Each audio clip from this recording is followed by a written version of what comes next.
So here's some mass torts. Here's everybody likes to see. So what are we seeing quarter to quarter on? This is just by popularity. This is not what we think are the best torts, or this is really just objective data. And so this is what our last 2 quarters look like, right? Number 1 is paraquat, and the comments in green are the movement from the previous quarter.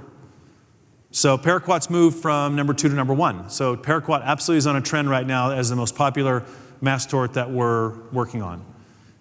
Lung cancer, meso, again, we do a fair amount. So for us, that shows up, was number 1, number 2. We do a lot of it all over the country. Hernia mesh, CPAP, Zantac. Those are also, by the way, paraquat, the case costs, we see them starting to rise. I don't think it's because the holidays or the end of Q4. I just think it's popularity. It's not an inexpensive litigation to go get cases already. And so we're seeing pricing move. After this conference, there might be even more marketing. So it's just something to think about. It's a great litigation, but just watch the costs. And if someone's talking to you about pricing, they need to predict even how it's going to look over the next few weeks or months if you're going to get into that litigation.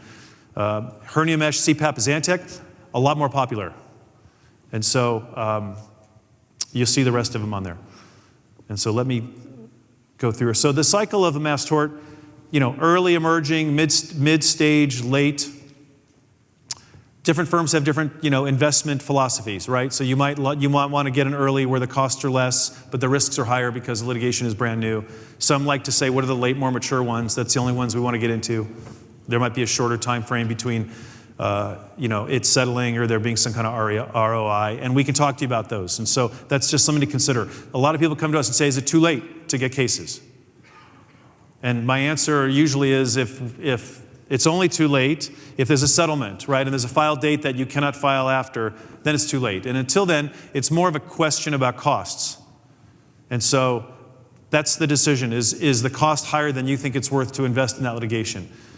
And when you have the cases, Co-Counsel, I tell you, it's never been more important than what we've seen happen this last year with Roundup as an example, and even Talc, that the firm you pick to co-counsel with is more important than ever before. And that's because of the range in values that we saw Roundup get settled by different firms, right? There used to be a global MDL, there still is, but I think we're seeing a lot more settlements that are more boutique by firm, by docket, by inventory.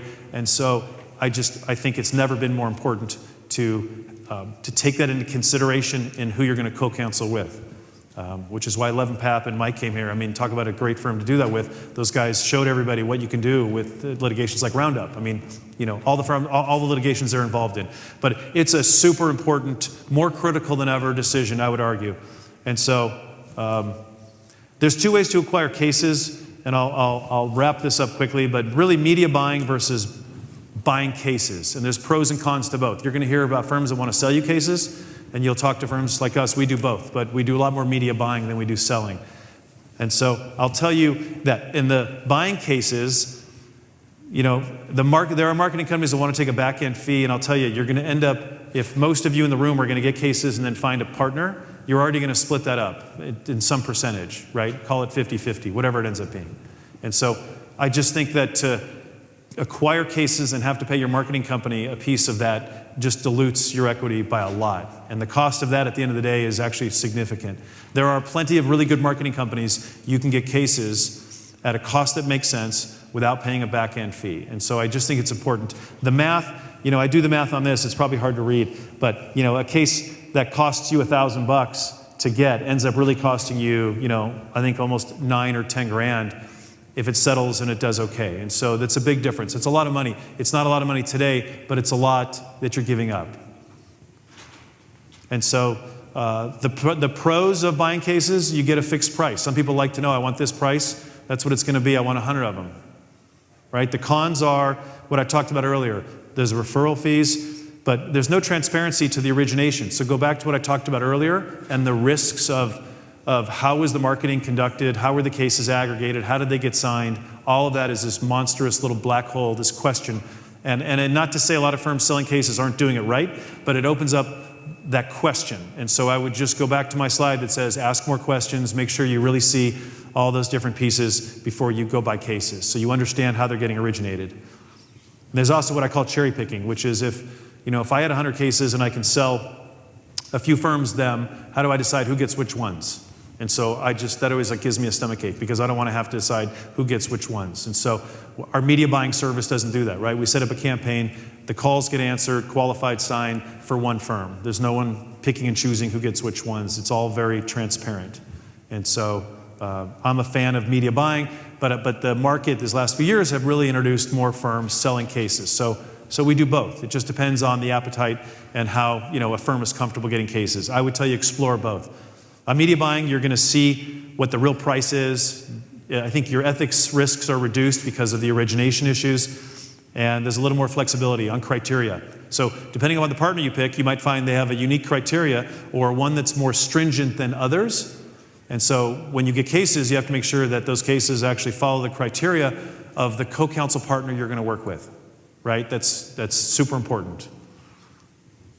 And so there's 3 differences with your local market. For those of you that haven't done a lot of national or even local mass tort marketing, you're here to figure out what you want to do and how to do it. There's some really big differences that you might not be used to. And one is even the national versus local, right? Most of these mass torts we're talking about, your co-counsel partners can take cases from anywhere in the country. And so if you say, yeah, but I just want to get them from my market, maybe you put some ads in your rotation and you get them in your local market, which I'm a big fan of. But if you want to go get 100 cases or 200 or spend 300 grand or 100 grand, or you really want to get some cases, there's nothing better than the efficiencies of national marketing than in a local market. So your costs to get cases are going to be less. I mean, almost just 99 times out of 100, it's very predictable. It's just going to be a lot less. And so that's something to think about when you hear people talking about national versus local. It really depends on what your co-counsel partner wants to do. My guess is they're going to say they can come in from just about anywhere in the country. There might be a handful of states that have statutes or laws they don't want to get them from. I call those no-no states, but those are easy to weed out with marketing as a response comes in.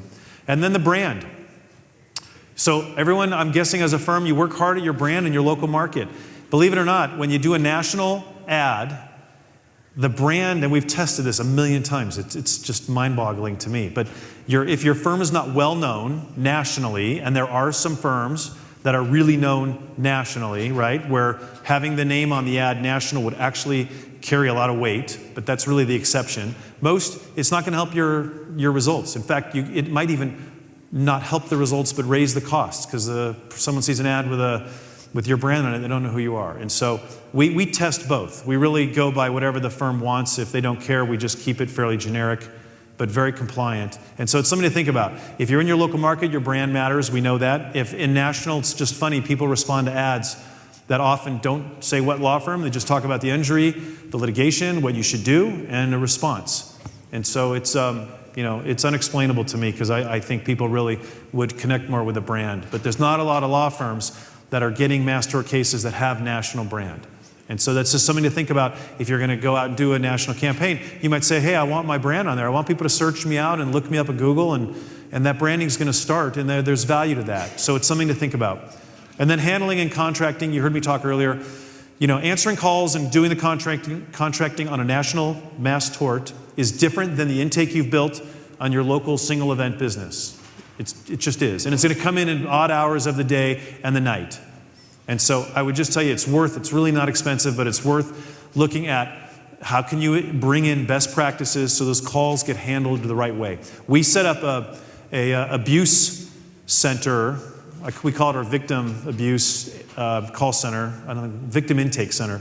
And that is, a couple years ago, so we do a lot of sex abuse litigation, and we realized the average agent shouldn't really be answering calls from a sex abuse responder who's been, a victim. And so we have a call center now that has agents with at least 5 or 6 years of experience in abuse training before they ever get on the phone. And firms all over the country they use that, and they send us those calls just to help do the screening and make it appropriate in answering and helping sort of do that first intake for the law firm. And so the handling and contracting matters. Asbestos and lung cancer, same thing. So you don't want to put them on hold. You don't want to let them go to a voicemail. It just won't convert. Timing for mass torts is critical on being able to answer and help that person calling very quickly at least vet out, do they seem like they're qualified? What do you want to do next steps? And try and get some kind of fee agreement in front of them. And so I think I'm out of time. So I'm gonna end it on this note. I have a lot more slides, but I'm gonna end it here and thank you guys. I hope this was helpful. There's a lot more to talk about, so come find us. We're here for a couple days. And we have a big data book we publish called the LMI. I'll just leave you with that. Every mass tort that you hear people talk about, we publish a ton of data about the tort, the response, the calls, the demographics. We update it every month. It's called the Legal Marketing Index. Come by our booth and get it. There's some over there on the table as well. And thank you guys very much. Steve Nober.